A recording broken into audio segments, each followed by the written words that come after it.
J'avais entendu dire assez et je ne pouvais ignorer que le règne de la loi sera toujours préférable à la domination d'un homme. Mais en ce moment, tout ce que l'empereur avait fait de grand se présentait à ma pensée.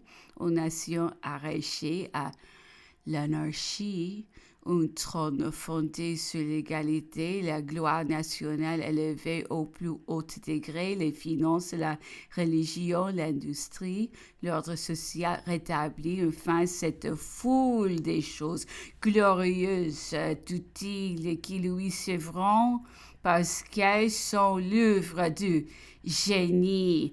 Et cependant, l'auteur des temps de bien était de laisser exposer avec quelques amis à tous les hasards et toutes les vengeances.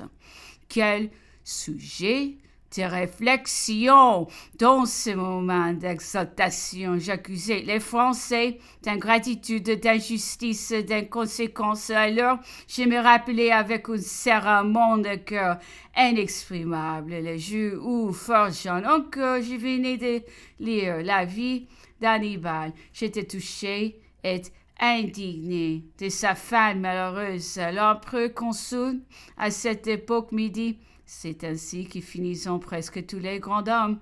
Ma mère et moi, nous nous regardâmes, car il était déjà bien grand. Notre position devenait dangereuse.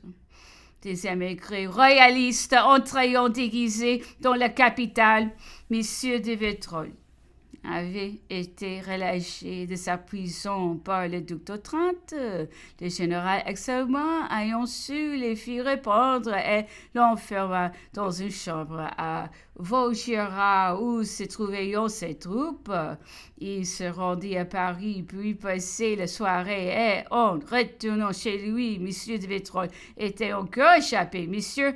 Hyde de Neuville, compromis et poursuivi lors de la machine infernale, était parvenu dans ces temps-là à se sauver par les soins du baron d'Hervaux.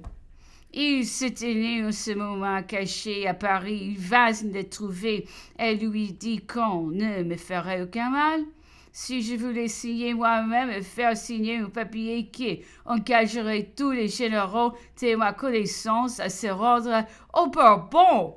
Il montra une liste déjà remplie de noms marquant parmi les marchaux et les généraux. Je répondis que chacun était maître de sa destinée, que je ne me mêlais d'influencer personne, que je ne voulais rien, que je ne signerais rien. Cependant, le passage des troupes françaises se faisait avec ordre dans Paris. Beaucoup de militaires venaient chez moi le soir. Je n'ai jamais vu autant d'ardeur de combattre parmi les jeunes officiers, tandis que beaucoup de leurs chefs faisaient déjà leur paix avec les Bourbons. Ils les regardaient comme inévitable, mais quel que fût le souverain conduit à voir, c'était l'étranger qu'il fallait craindre. Et j'ai plaigné ceux dont l'intérêt personnel aveuglait les prévoyances, les regretté de ne pas être homme.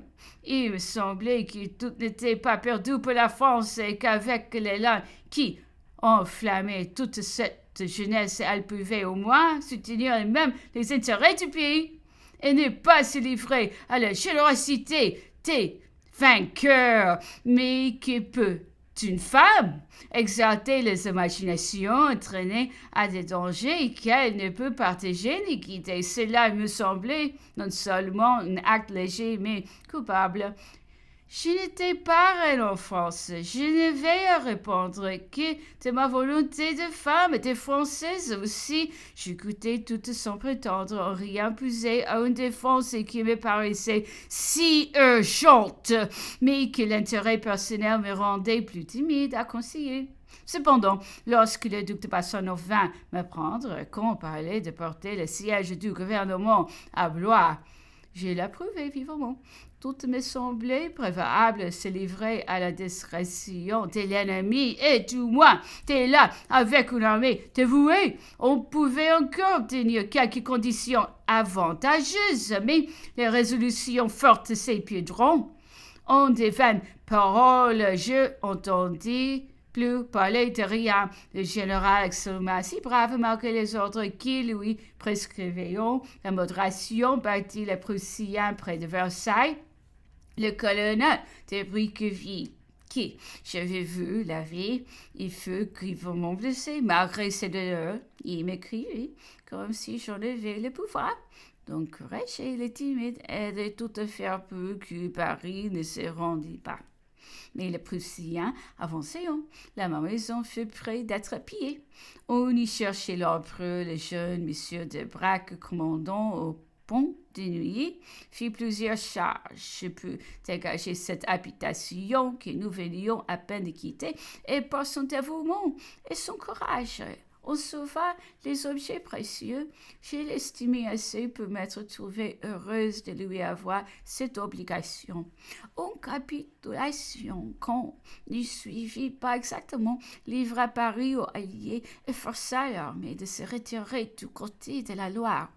On voulut me persuader de m'y rendre aussi. M. de Braque vint me proposer de m'escorter avec son régiment et répondait de moi au milieu de tous les dangers. Mais devais-je m'en aller à la suite d'une armée? Les souverains étrangers seuls pouvaient me donner le moyen de traverser leurs troupes sans inquiétude et de gagner la Suisse où je désirais vivre. Les Anglais étaient au maître de Paris, l'armée s'éloignait, Louis XVIII s'avançait et cependant on conservait encore la cocarde tricolore.